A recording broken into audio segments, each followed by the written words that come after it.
Hey everyone, welcome back. My name is Anna, aka Brookwillow, and today I'm going to catch you up on everything I've been working on this past month.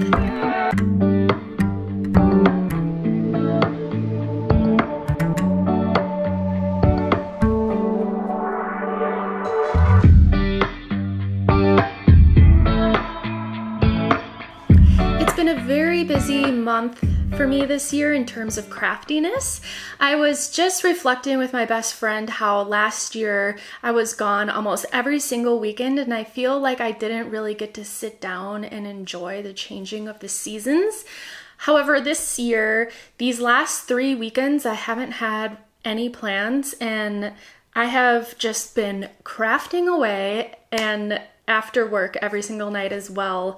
I've had like a low energy lately, and it could be just changing of the seasons, but the only thing that I could really allow myself to do is just sit down and work on all of my hobbies. So therefore, I have a ton of things to show you today.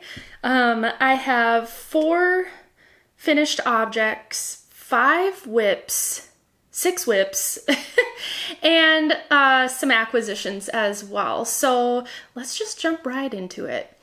I'm going to start out by talking about what I'm wearing today. A lot of you may recognize this sweater if you've been around for a while, but this is the Flower Power Pullover by Degen, who is a really cool designer. They make a lot of funky different designs. This one's probably the most tame, but yeah, the moment I saw this, I knew I had to make it.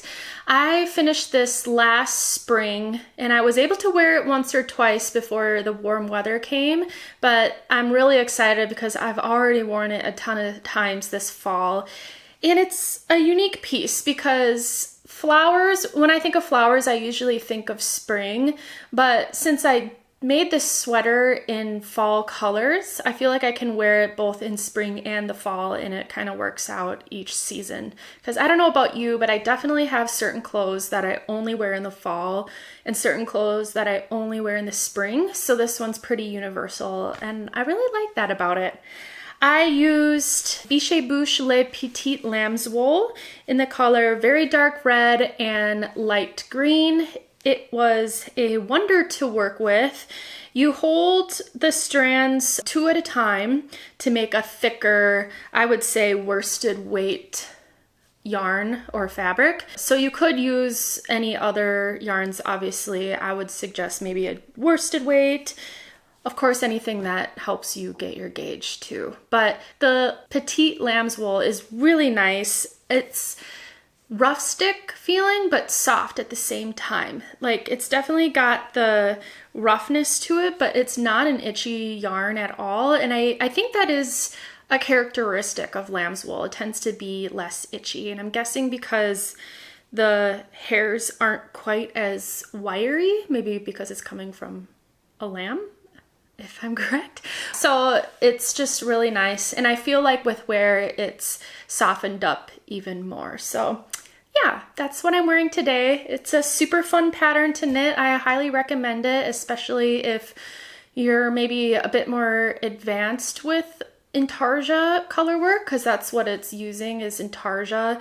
And the reason why I say maybe not quite advanced, but you might want a little bit of experience with it, is because it's knit worked flat, so you have to do the color work on the right side, but also the wrong side, which is using purling because it's a stockinette stitch pattern. So that can get a little tricky. If you want a beginner style intarsia pattern that I recommend, stick around because I'm actually working on one that I'll show you in a little bit.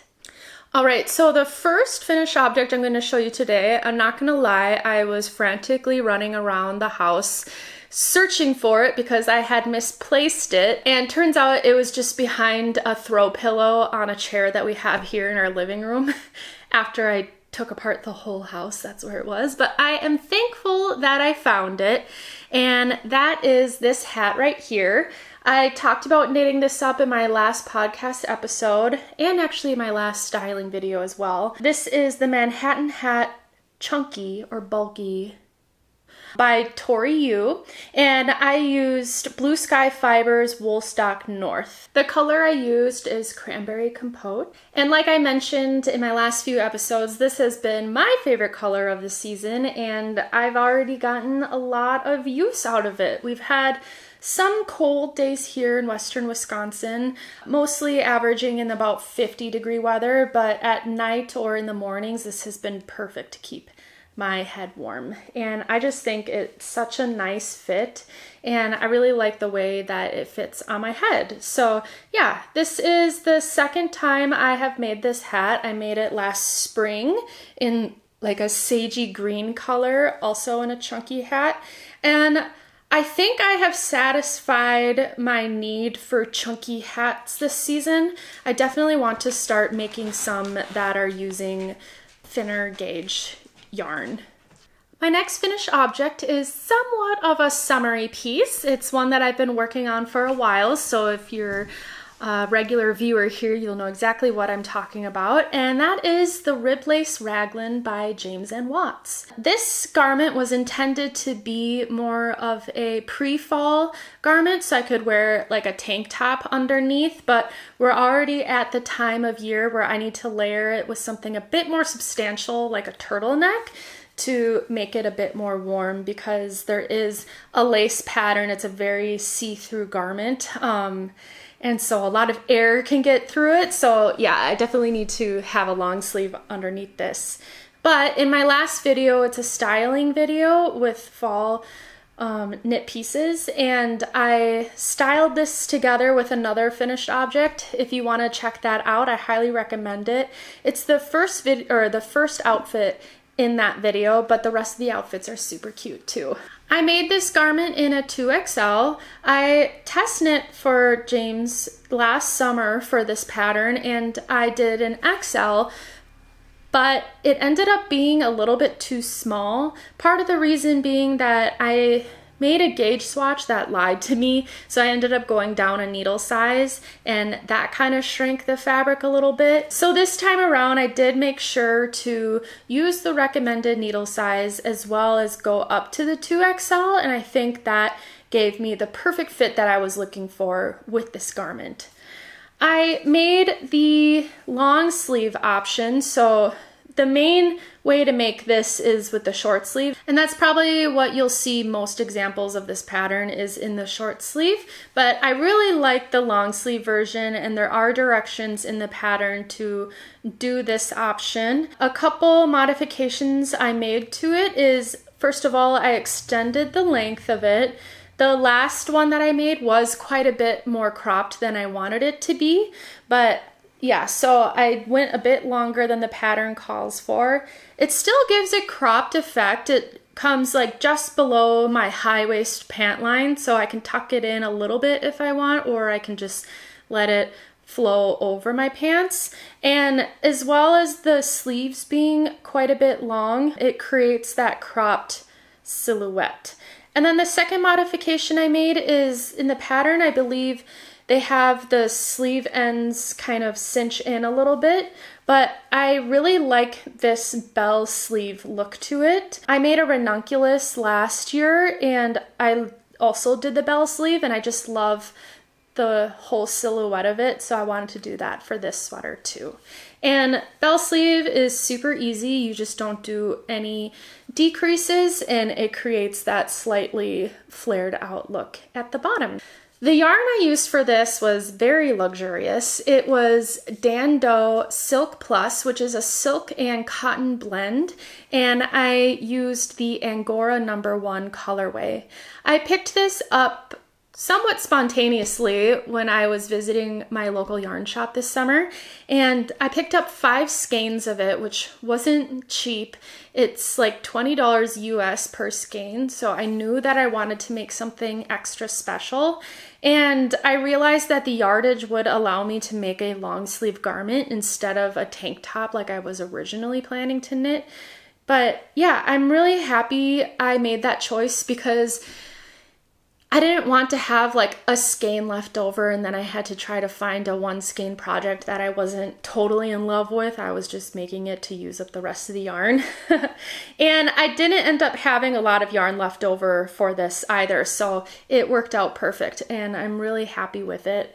It's a really nice drapey fabric that it makes. And I know it's not a traditional cold weather fabric, but again, with layering something underneath, it is plenty warm. The construction of this pattern is a lot of fun for a few reasons. First being that it's completely in the round raglan knit top down. I think recently I've been making so many garments that were bottom up or worked flat or drop shoulder, and it's just not as flowy to knit. I feel like you have to look at the directions a lot more when you're knitting those other types of pieces. But also, obviously, like the name, it's rib lace raglan, so it uses a lace pattern.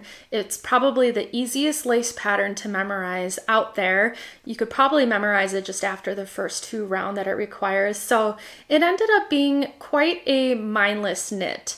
It was a bit slow going because I think since the yarn is quite thin, it's like a fingering weight yarn. So of course that would turn into a slog at times, but overall I really did enjoy making this sweater and I'm excited to wear it many different ways throughout the whole year.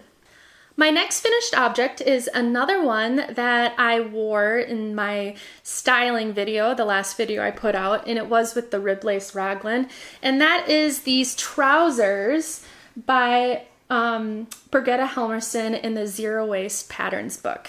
Again, this is a book that I have just been going through Julia and Julia style and sewing everything in that book. But again, I do love it, and I think I do have a goal to make every pattern in it because why not? I already have all of the patterns there. So you will continue to see a lot of finished garments from this particular book. But anyways, back to the pants. These are, as the title suggests, a zero waist pant, and they're a bit of a straight leg. I wouldn't say they're quite a wide leg, but more of a straight leg, which is a style that I've been really liking to sew. And one thing that I really like about these is that I did a full length for the pant.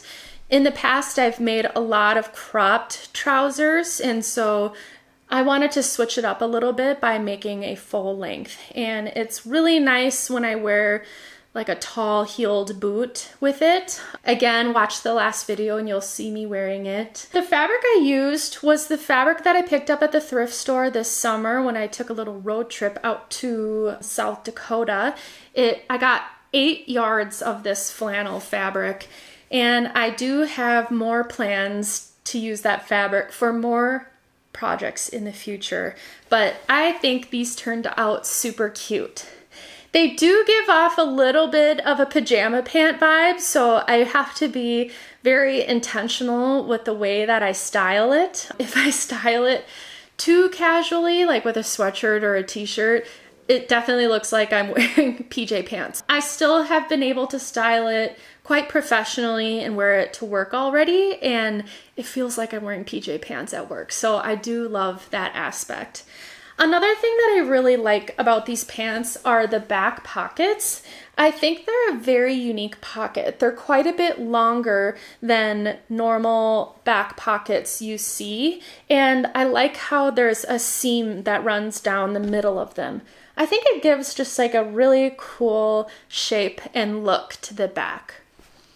One thing that I do wish these had, which I easily could have put in, but I didn't really think about it because the pattern didn't call for it, but it would be nice to have just normal side pockets. I often do like to just rest my hands in my pockets. My job is a customer-facing job, so I do bookkeeping, but I'm also a direct salesperson, so I talk to people a lot. And sometimes when I don't know what to do with my hands, I just stick them in my pockets. I feel like it's a relaxed, casual approach to what to do with my hands. So these don't have that, and I do wish I had them in there. I probably could go back in and put some in, but that would be a lot of work and it's not totally worth it to me. But if I were to make this in the future, I would add those side pockets to it. I should also mention the size I made in this. I made an XL, and based on my personal measurements, that's what came to fit perfectly for this. I'll put my measurements in the description below in case you need it to like kind of compare if you're trying to figure out sizing or for whatever reason. But yes, I made these in an XL, and that was definitely the right way to go. My last finished object to show you today is another sewing project that I finished just a couple days ago. And again, it's from Zero Waste Patterns by Birgitta Helmersson, and that is this right here.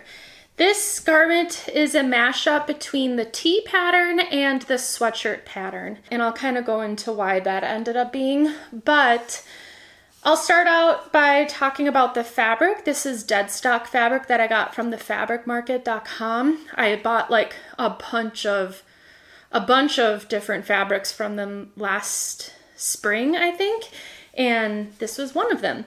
It's a wool woven material made up of 5 different colors, but to me it's pulling predominantly blue and white, but there's also purple, brown, green, and like a light tan. Actually, I think there is 6 colors in it. Anyways, yes, so I first was intending to make just the sweatshirt pattern from the book, but when I went to Joann's, it didn't have the knit collar that the pattern called for. You know how like sweatshirts have kind of that ribbed knit collar? I couldn't find it at Joann's, so I ended up just doing a bias binding for the neckline, which is what is called for in the tee, and because of that, the construction of how I sewed it ended up being more like the tee. But I did include the extension on the sleeves like the sweatshirt pattern called for, and that gave it like a really fun long sleeve cropped look, similar to the ribbed lace raglan that I made. But again, this is a silhouette that I really think is fun and flattering on my body, and kind of a fun take on a sweatshirt, not like normal sweatshirts that cinch at the waist, cinch at the arms. This gives off a much more feminine look, and I think it's super cool. I wasn't planning on making this pattern, but my finger had been hurting, my pointer finger had been hurting a lot for like a few days. I think I injured it when I was doing like a Pilates workout, because it kind of came out of nowhere one night, and I wanted to rest it and not knit it because I didn't want to, you know, make matters worse. So I decided kind of spontaneously to cut the pattern out and sew it one night, and I'm really happy I did, because now I have something new to wear to work this week. This is another one of those patterns where I feel like the colors will work well in the fall, but also in the winter and the springtime, because it's somewhat neutral and it pulls out a lot of different colors depending on how I style it. So yeah, I'm very excited to wear this one. And it's super warm too, since it is using a wool fabric, and it's a pretty thick wool fabric too. My first intention when I saw this fabric was to make a fall or spring coat with it, but once I kind of came up with the idea of doing this sweatshirt, I was super excited and I have no regrets about it. So yeah, very happy with how this one turned out. Now to move on to the whips, like I mentioned, I have 6 different whips, which is kind of bananas for me. One of them is a weaving whip, but the rest are knitting, which in my last knitting podcast, I mentioned how I usually only like to have like 3 whips because I get overwhelmed. But since I have been doing nothing but knitting lately, the first one I'll show you I've been working on for a while now. So if you've been around, you've seen this one, and that is the Tesselated Pullover by Andrea Mowry. So I've made quite a bit of progress, I think, on it. I finished knitting in the round at the very bottom, and now I'm moving on to working solely on the front panel. I think I'm almost at the point where I'm going to start doing the decreasing, or who knows what I'm going to be doing next, but I think something's about to happen after I'm knit like 1 more inch of this fabric. A lot of people are knitting this right now, and I think You've probably heard it from them, or if you're knitting it yourself, you know this is a very slow going process, and that's because it's using mosaic knitting, so the fabric condenses down quite a bit. But yes, it takes quite a bit more time, but I do think it's worth it. I'm still having a lot of fun making it. I love the yarns that I'm using and the colors together too, I think are super nice. One of them being my handspun yarn right here. This is the slight color changing yarn that's called for in the pattern. Mine has a lot more subtle change of color, but I really like that. I didn't really want like a whole gradient of color. I feel like that would be a little too much for me, but this has slight differences in the color, and again, I really like how it's turning out. I feel like I've talked about this yarn so much, so I apologize if I'm beating a dead horse, but again, the handspun yarn here is from Malabrigo Nube in the colorway Corteza. And then this yarn right here is from Purl Soho. This is the broom in the colorway Tawny Dune. I kind of think they might be discontinuing this yarn because it was on like super sale, and I feel like they're like dwindling all the colors away. I could be wrong, but for some reason I was under the impression that this yarn might be going away. And then I'm using the good old good wool here in dark spruce. Again, I've worked with this yarn before and I really like it. I think it's a great universal yarn that goes well with a lot of different projects. So again, together, I'm just loving how it's turning out, but it is very slow going. This is my first priority out of all of the projects that I have. I'm setting aside time to work on this the most because I do really want to wear this finished garment. I don't want it to get away from me. I would love to have it done by Thanksgiving so I could have a new sweater to wear for Thanksgiving. So that is kind of my goal on when I will hopefully have it done by, but time will tell if that actually happens or not. The rest of the whips I'll kind of go in order in which I cast them on, which is kind of funny because my next project that I cast on probably has the least amount of progress on it, and that is these socks right here. These are the Drow Socks by Kaori Katsurada, and this is out of the 52 Weeks of Socks Volume 2 book by Lina Publishing. So I'll go ahead and show you a picture of what they will soon be. I really like these. I thought they were just a fun, somewhat basic sock pattern. They kind of reminded me of the Everyday Socks by Andrea and Mowry, but they use the brioche stitch here, so it gives it kind of more of a chunky vibe to it. These are super slouchy and long. I haven't decided yet if I'm going to make them quite as long as the pattern suggests, but maybe I will. They do seem like comfy socks to kind of just wear around the house. I'm sure I'll be able to wear them in boots too, but yeah, we'll see what I want to, or how long I want to make them. I pretty much only just got the cuffs done, and I just started the brioche section at the bottom, which is a very easy pattern to memorize. Yeah, not a ton to say about these so far, just since I'm not super far with it. But like I make all of my socks now, these are being knit 2 at a time. I just really love knitting 2 at a time, again, because I never get second sock syndrome with it. The yarn that I'm using, I picked up at my local yarn shop, and it's from an indie dyer, Forest Fiber Arts. Yes, it's from Forest Fiber Arts. And I, like I usually do, misplaced the tag, so I can't quite remember what the colorway is. Unfortunately, I think she did close her shop, so she isn't dyeing anymore. So you won't be able to get your hands on any new colors unless somebody was destashing or something. I do think it's beautiful yarn though. It's this kind of chocolatey, mushroomy brown, and it's a tonal yarn, so it just has different variations of that color throughout. And I thought this was gonna be just a nice color for this pattern.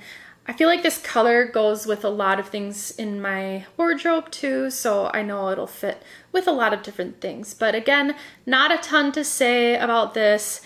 I have kind of developed this new, I wouldn't even necessarily call it a strategy, but I leave certain projects in certain areas of my house. So this one I leave on my bedside, so if I happen to be listening to an audiobook at night right before I go to bed, I'll just knit these in bed. And that's partly why I just haven't gotten quite as far on this pattern, because this is my bedside project and I just don't really knit before or while I'm laying in bed quite as much. I have another project that I strictly leave in my car, so if I'm waiting at a drive-through or I get to work a little early, I get a couple rows in.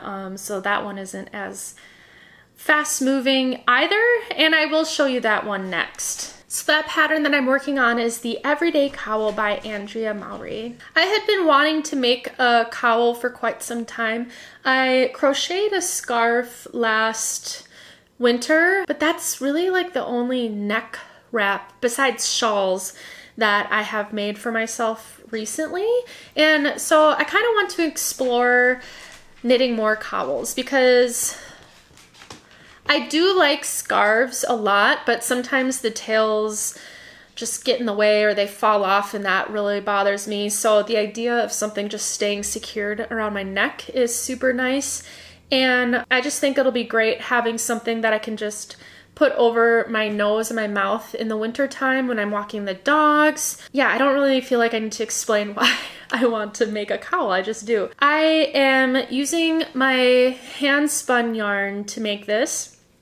I was actually inspired when I saw one of Andrea Mowry's videos on YouTube. She was wearing one of these cowls in her own hand spun, and I just loved the way that that looked. And I had made these two skeins with no projects in mind, so I thought it'd be kind of fun to stripe the two throughout to create a very long, less exaggerated gradient in this cowl, and I'm pretty happy with how it's turning out. Yeah, so her pattern, it says like you can do it in solid, or it gives you directions on how to stripe the two colors. I feel like for mine it's not as obvious that they're striped because these two hand spun skeins, they're plied. So one of the plies I used the same color changing fiber from Hello Yarn, and I plied this one with, it was an Icelandic wool dyed with black walnut,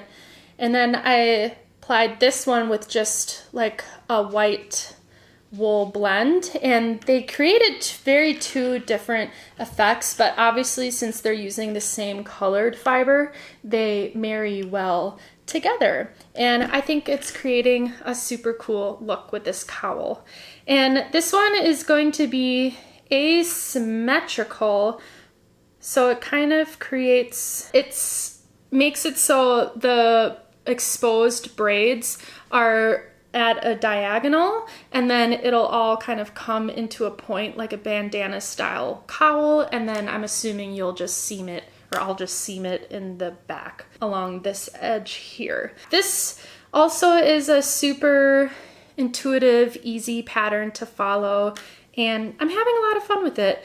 Again, I just kind of keep it in my car. I do miss working on it, so maybe I'll pull it into the house and work on it a bit more, especially so I can have it done pretty soon and be able to wear it. I think it's really cool. I can see this being like a staple pattern for me, similar to how her everyday socks are. I made a ton of those pairs. I can really see myself making a lot of these different cowls as well. My next whip is a cardigan sweater that I am making for Mitch, actually. I haven't made him anything in the last 2 years, I think. About 3 years ago, I made him 2 different sweaters back to back, and I've got to say he is one of the most knit-worthy people. I know knit-worthy has been a discussion online quite a bit, like if it's worth knitting garments or anything for certain type of people if they end up wearing it at all or if they take care of it or whatever.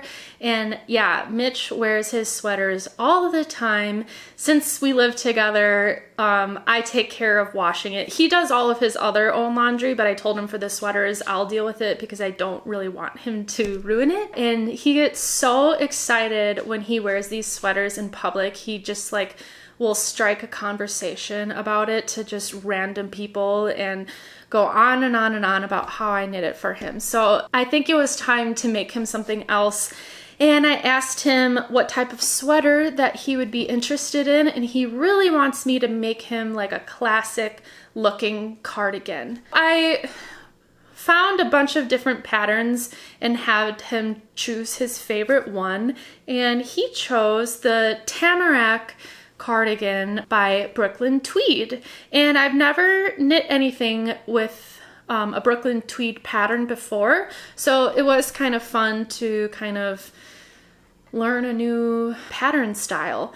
They have a database full of different patterns, and I remember I always used to look at their patterns before I really got into knitting. So like 10 years ago, I was knitting a little bit. Yeah, I always wanted to knit one of their patterns, so I finally am. And he wanted to have it in a camel colored, so kind of like that classic Carhartt color, the one that like all of their overalls are in, and their vests and their hats. I know they have several different colored hats, but they have the classic camel color. That's what he wanted it to be.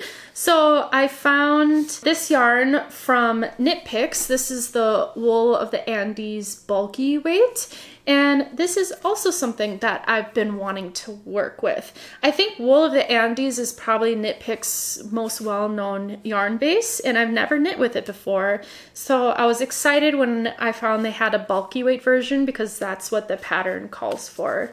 And this color here is Brass Heather, which I think is a very appropriate colorway. That's exactly how I would think of this. And I've really been liking this so far.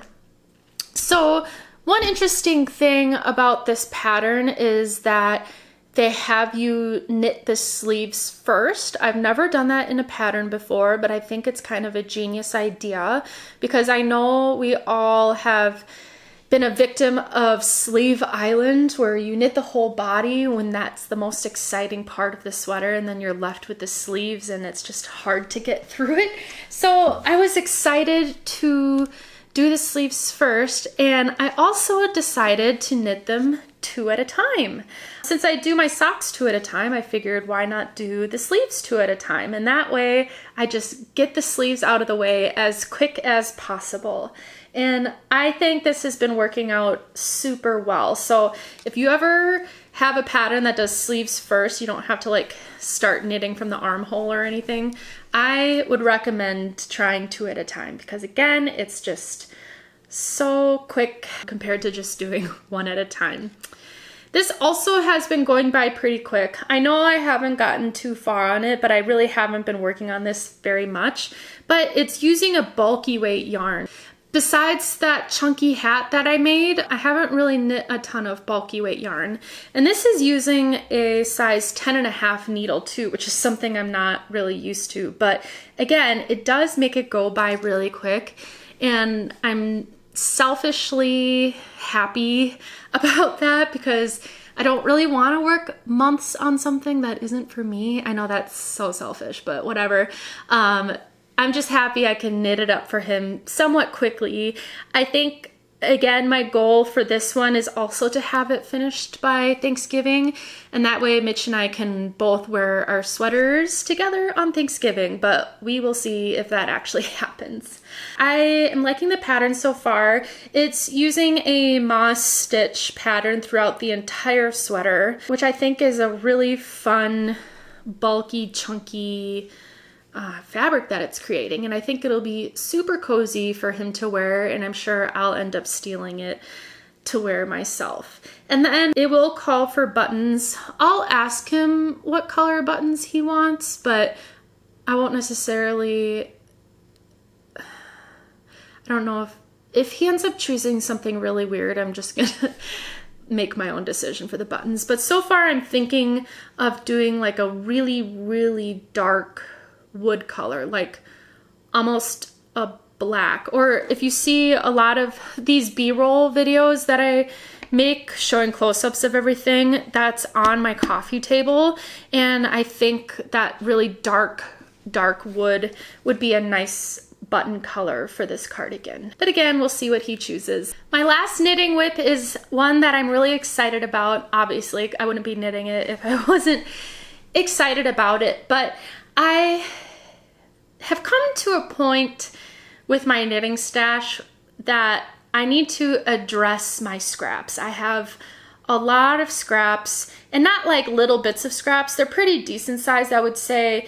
A lot of like 50 grams worth of scraps, 50 to 100 grams. So I wanted to create kind of a long-term knitting project to use up the rest of those scraps. And I've been seeing a lot of people making blankets out of their scraps, and I knew that I wanted to make a blanket for myself. I have a whole basket full of blankets, but a lot of them are just kind of getting dingy and blah, so I want to refresh them with new blankets, so I'm excited to make a blanket. And I searched all through Ravelry.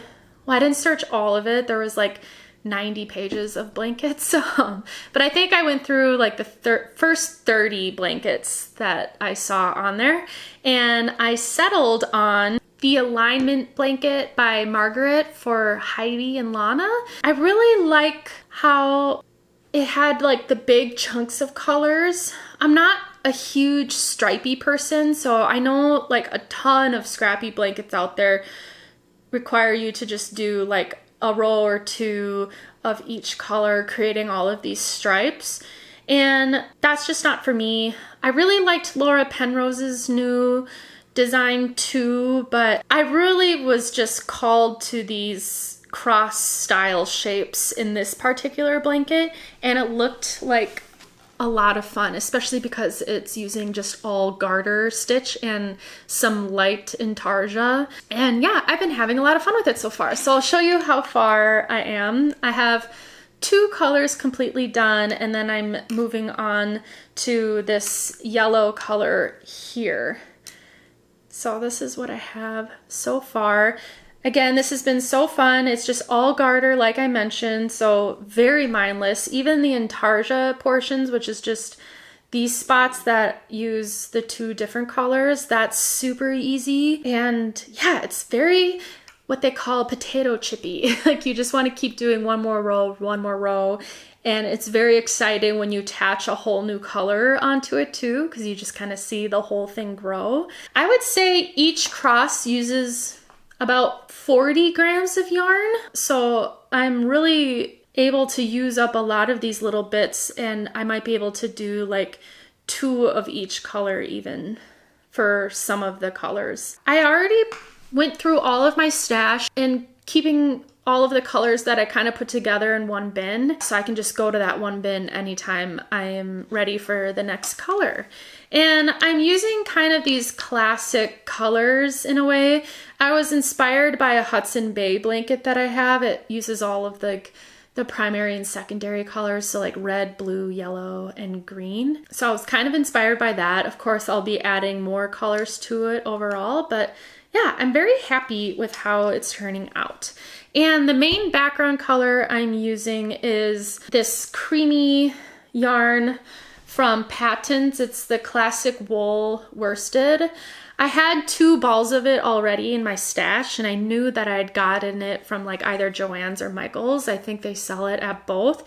So it's a safe yarn to choose because I know it's one that I can get over and over until I am done with the blanket. It's going quite a long ways. Like these are still the 2 main colors that I broke open the label for, and I've already knit this much of the blanket, and I don't even think I'm halfway through those 2 balls, so I'm really happy with how far they're going. I'll update you all each time I record because I'm sure I'll just keep going and going on this project because I'm having so much fun with it. And this is the one that I mentioned would be good for a beginner intarsia pattern because not only is it like an easy intarsia pattern to memorize, but the designer did such a good job in the pattern on explaining how to do intarsia. I've done intarsia a lot already, so I didn't really need those directions, but I really wish the other patterns that I knit when I was just starting out with intarsia explained the way to do it with so much detail like she did. And I think I'm doing an even cleaner job with it now, especially on the back side. I'll kind of show you what the back side looks like. It's a lot cleaner than how I've done intarsia in the past.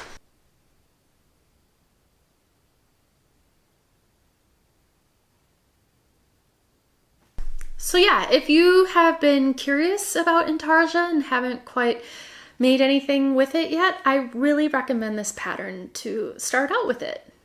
My fifth whip that I mentioned is a weaving project. I'm so freaking excited. I finally have something to show you. I bit the bullet and sat down one day and learned how to dress the loom. It took me like 7 hours one day to measure out all of the warp and dress the loom and finally be able to do a few rows with the weft. And yeah, it took a long time, but it was so worth it because I am having a blast doing it. I'm making the beginner cotton towels by Sarah Resnick using the exact same colors that they used in the sample. I'm almost done with it actually, but I didn't want to rush the ending process because I've never taken something off the loom before, so I'm gonna have to watch some videos on how to do that, but I just wanted to take my time with that. But let's go upstairs to my bedroom to see where I'm at so far, because that's where I have to keep the loom because it's huge. All right, we're up in my room. I'm just recording this on my phone because it's just easier to do. But yeah, here is the 2 cotton towels. As you can see, I have finished the first one and now I've moved into the second color and I'm almost done. I think I just have like maybe 10 more inches to weave on it. And I'm really happy with how it's turning out. Right off the bat, you can see there is kind of like a flaw right here. And that is because one of my warp threads actually snapped and came off. And I don't know how to put it back on quite yet, or if that's even possible, because this is my first project ever. So it did create this kind of weird line, but I don't hate it. It just adds to the wabi-sabi of it all. And it's my first project. And I plan on just like keeping these for myself at home. I'm not going to be gifting them or anything, but look at that. Isn't that so fun? I absolutely love it. I do have plans to make more of these for Christmas gifts this year. If you're a family or a friend, you might be able to expect one of these. We'll see. I'm about to order more yarn to make this, but I am just having a blast with it. This is a really fun thing to work on as I'm listening to audiobooks because it's just mindless movements going through with the shuttle, just back and forth and beating it. And maybe sometime I'll show a video of me doing it, but I'm not quite there yet. But I still just wanted to update you all on making this. I totally forgot. I actually have some spinning that I've been working on quite a bit lately too. And it is using the fiber that Madison from Madison Montees, she has a lovely YouTube video, sent me because she had a bunch of extra of this fiber. This fiber is from Oner Oker, which is the maker of the cult favorite Nutidin yarn. And yeah, apparently they made some bats to spin fiber with as well.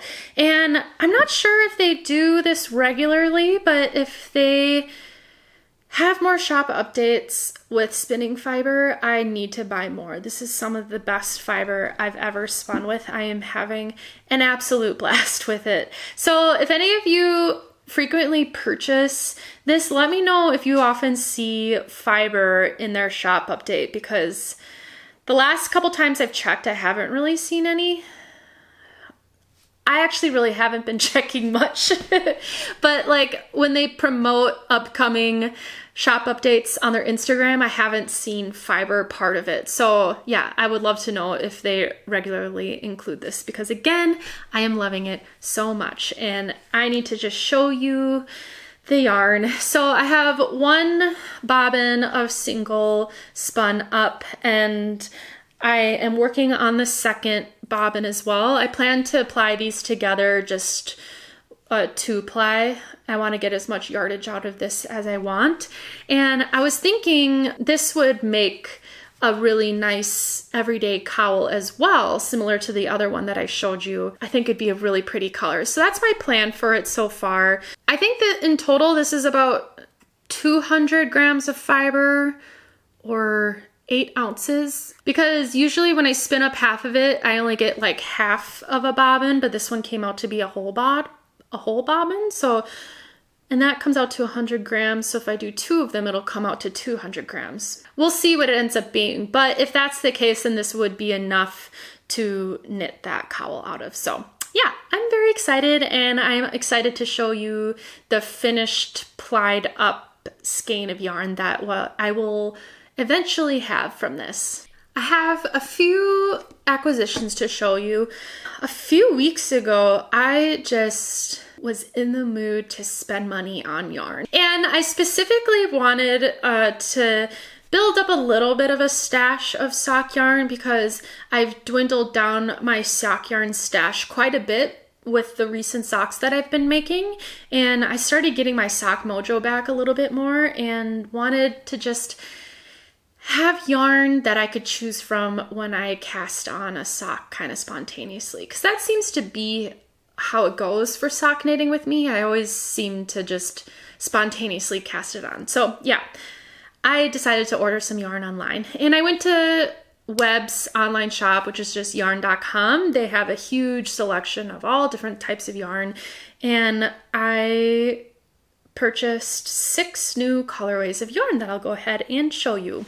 So this first one I got in 3 different colors. It's from Cascade Yarns and it's called Refine. I was interested in this because it's using 100% recycled materials, which, you know, we love to recycle. And it's 75% superwash merino wool, 20% nylon, and 5% viscose. So here is the first colorway I got.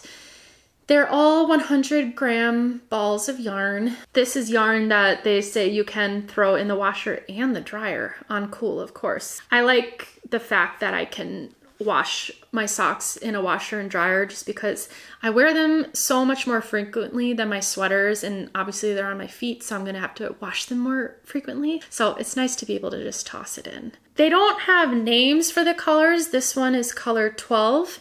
But I got it in 2 other colors as well. When I was putting these socks together, or these colors together, I wanted to make sure that I am choosing colors that I'll realistically want to knit socks with and wear with my outfits.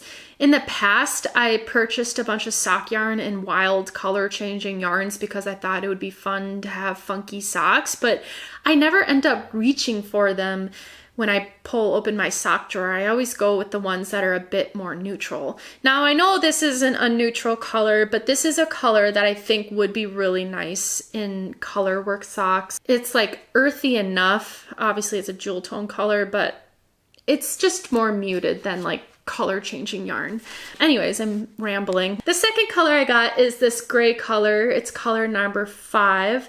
I'm not a huge gray person, but I really do like lighter grays like this. And again, this one would be really nice on its own, or I could do in color work as well. Yeah, and this is, yeah, I mentioned color number 5. And then the third color I got is color number 18, which is this oatmeal color. It has kind of like a sandy base color with like a gray heathering throughout. So these are the 3 that I got from that line. I did get another Cascade sock yarn. It's their Heritage base, which is 75% superwash merino and 25% nylon, and that's this blue color right here.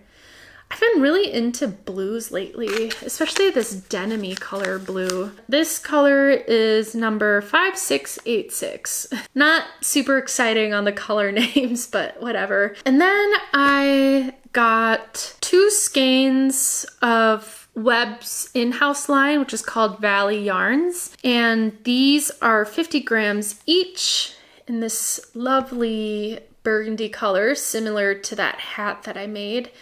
And this color name is Merlot, and I can definitely see myself knitting my next pair of socks out of this color, just because I feel like it's so fitting for this season, especially going into like the holiday season. I feel like it'd be nice having a pair of Merlot socks, especially because I tend to drink a lot of red wine this time of year. And then the last color that I got was from the Fiber Co. It's the Amble Wandering Souls, and this is 70% wool, 20% alpaca, and 10% nylon. And the colorway on this one is Heathland. It's this like mauve-y, pinky, purpley color here. So I think these will obviously make a nice pair of socks too. And I just liked how all of these sock colors kind of went together. I feel like they're all within the same family. But yeah, very excited. It's very motivational for me to finish those brown socks that I'm working on so I can cast on a new pair of socks too. Yeah, but that's everything I have to show you, everything I've been working on as of late. I know it was quite a lot. I'm sure this one's going to be a bit longer than my previous few videos. I'm having a ton of fun, and I hope you are too. As always, I really appreciate each and every one of you. I read all of the comments. I try to respond to all of them, but sometimes I get a little bit behind, but I really do. I read them, I love them, and they mean so much to me, and you all mean so much to me. I hope you enjoyed this video. If you do, please give it a thumbs up, and if you're new here, welcome. Please consider subscribing, and you won't miss out on any future content. In the meantime, I hope you are having a crafty time as much as I am and enjoying your fall season. And we'll chat next time. Bye.